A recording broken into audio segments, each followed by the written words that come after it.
Suez Canal controlled the sea route to India.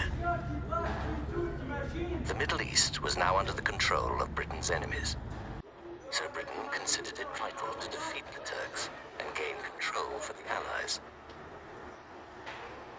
In 1917, General Allenby and his troops advanced across southern Palestine. And in December, they captured Jerusalem. By the following year, all of Palestine had come under British control. Her troops were to remain there for the next 30 years.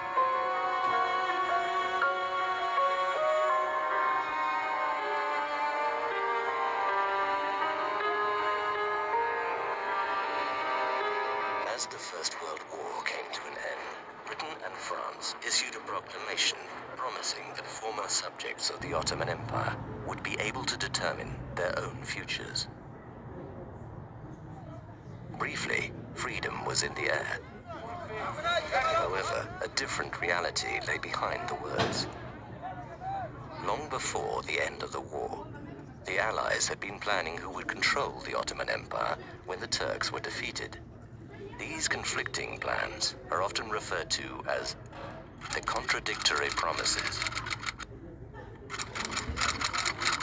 Firstly, in October 1915, Sir Henry McMahon, British High Commissioner in Egypt, had promised the Arabs in the person of Sharif Hussein of Mecca that they could have an independent Arab state after the war if they would rise up against their overlords, the Turks.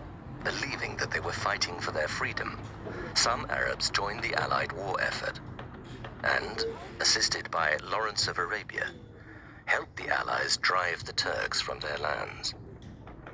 However, for the last 100 years, there has been controversy over how McMahon's letter to Hussein should be interpreted. Did he implicitly include Palestine in the proposed independent Arab state, or did he not? Many Arabs and senior British figures have consistently maintained that Palestine was included, while British governments since 1920 have argued that it was excluded. But meanwhile, Britain had become party to two further wartime agreements, both of which seem to contradict the undertaking to Hussein.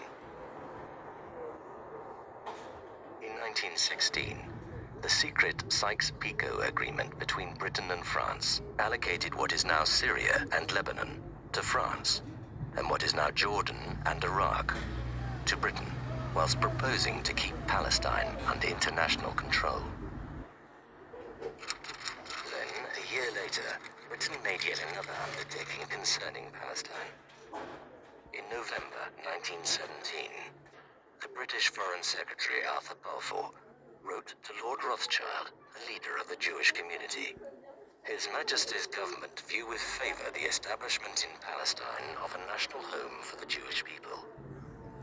It being clearly understood that nothing shall be done which may prejudice the civil and religious rights of existing non-Jewish communities in Palestine, or the rights and political status enjoyed by Jews in any other country. This promise became known as the Balfour Declaration.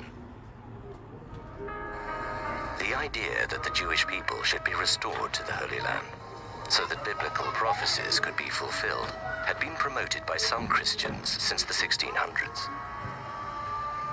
Then, from the 1890s, the idea of Zionism began to take hold amongst